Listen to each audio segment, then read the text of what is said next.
নমস্কার, homeopathy adviser চ্যানেলে আপনাদের সবাইকে স্বাগত।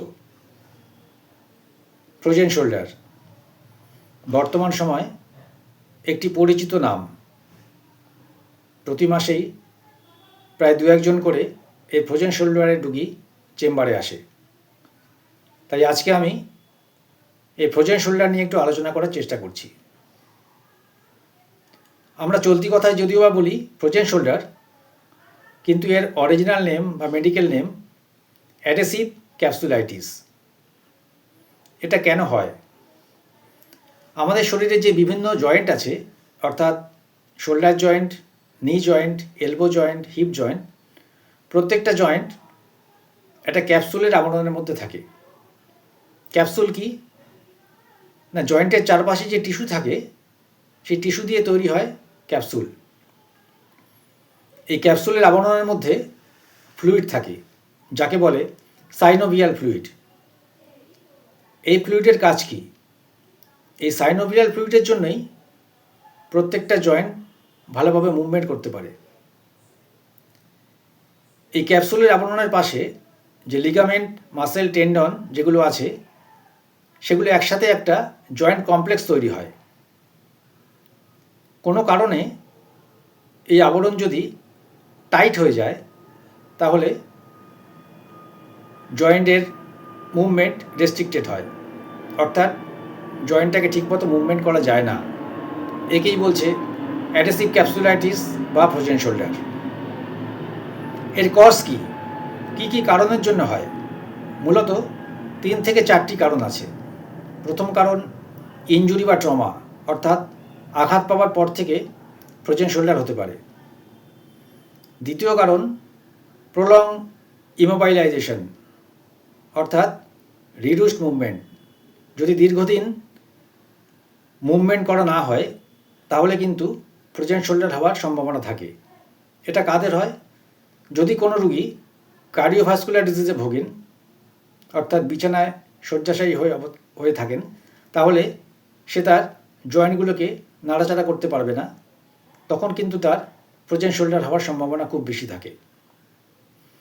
যারা ডায়াবেটিসে ভুগছেন এবং যাদের থাইরয়েড ডিসঅর্ডার আছে, তাদের ক্ষেত্রেও ফ্রোজেন শোল্ডার হতে পারে। এক্ষেত্রে কেন হবে?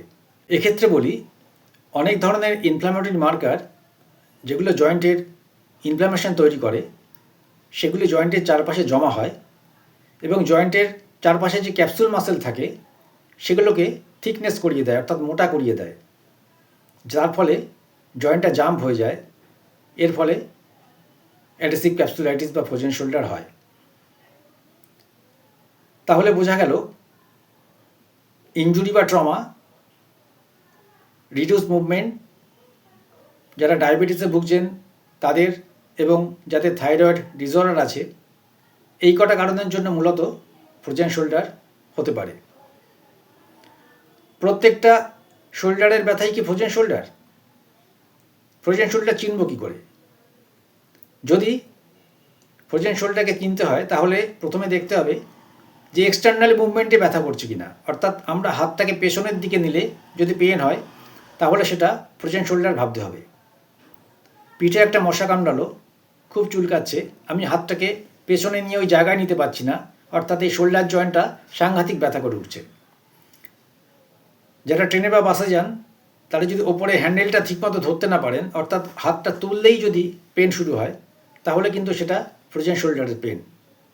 বাড়ির মহিলারা চুল বাঁধতে পারেন না, খোপা করতে পারেন না, অর্থাৎ হাতটাকে বাইরের দিকে নিতে পারছেন না, এক্সটার্নালি পেন হলেই কিন্তু সেটা ফ্রোজেন শোল্ডার হিসেবে চিহ্নিত হবে।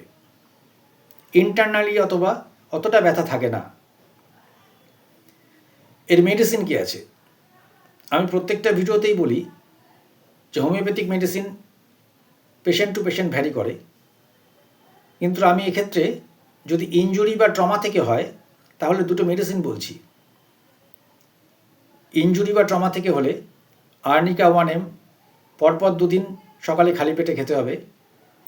1 মাস আর কোনো ওষুধ খাওয়া যাবে না। যদি 1 মাস পরে দেখা যায় ব্যথাটা অনেকখানি কমেছে, তাহলে রুটা G6 দিনে 3 বার করে 7-8 দিন খেয়ে বন্ধ করে দিতে হবে। এতেই আস্তে আস্তে কিন্তু ফ্রোজেন শোল্ডারে ব্যথা কমতে থাকবে।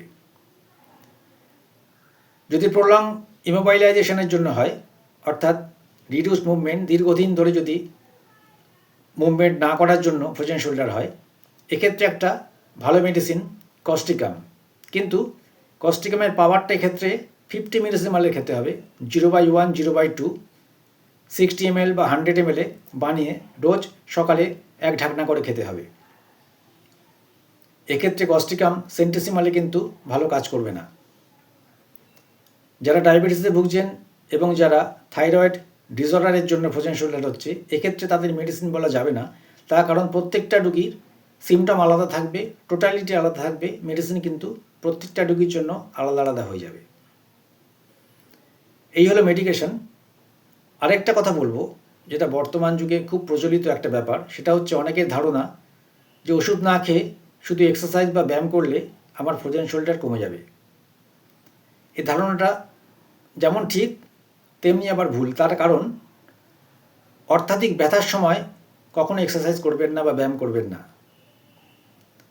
ওষুধ খাবে, ব্যথাটা কিছুটা কমলে 80% বা 90% যদি কমে যায়, আমি জয়েন্ট মুভমেন্ট করতে পারছি, অতটা ব্যথা হচ্ছে না, তারপরে কিন্তু ব্যায়ামটা শুরু করবেন। যদি ওষুধ না খেয়ে শুধু ব্যায়াম করতে থাকেন, তাহলে কিন্তু ব্যথাটা আরও বাড়তে থাকবে। কারণ ব্যথা অবস্থায় কোনো জয়েন্টে কিন্তু ব্যায়াম করাটা অতটা ভালো না। প্রত্যেকটা জয়েন্টকে তখন রেস্ট দিতে হবে। ওষুধ খাওয়ার পর, ব্যথাটা কমার পর এইবার আপনি ব্যায়াম করুন, সারা জীবন ব্যায়াম করুন, কোনো অসুবিধা হবে না। কিন্তু অত্যাধিক ব্যথার মধ্যে আপনারা যদি ব্যায়াম করতে শুরু করেন, তাহলে কিন্তু যে ব্যথাটা 1 মাসে কমার কথা, সেটা 2-3 মাসে লেগে যাবে কিংবা আরও বেশি লাগতে পারে। অনেক রুগী চেম্বারে আসে ব্যায়াম করার পরে ব্যথা বাড়িয়ে। এটা কিন্তু ভুল ধারণা। আগে জয়েন্টটাকে রেস্ট দিন, ওষুধ খান, ব্যথা কমান, তারপরে ব্যায়াম শুরু করুন। এটা প্রত্যেকটা জয়েন্টের জন্য, শুধু ফ্রোজেন শোল্ডার না। আপনার যদি অস্টিওআর্থাইটিস হয়, নি জয়েন্টের জন্য সেটা, সার্ভাইকাল স্পন্ডাইলাইসিস হলে ঘাড়ের ব্যায়ামের জন্য সেটা, লাম্বার স্পন্ডাইলাইসিস হলে কোমরের ব্যথার জন্য সেই একই নিয়ম। ব্যথাটা কমার পর ব্যায়াম শুরু করুন। তাহলে বোঝাতে পারলাম ফ্রোজেন শোল্ডার কেন হয়, এর কারণ কি, কিভাবে এর থেকে মুক্তি পাওয়া যায়। আশা করি আমি বোঝাতে পেরেছি। তাহলে আজকে এই পর্যন্তই। আগামী দিনে অন্য কোনো বিষয়ে ভিডিও নিয়ে আসবো। নমস্কার।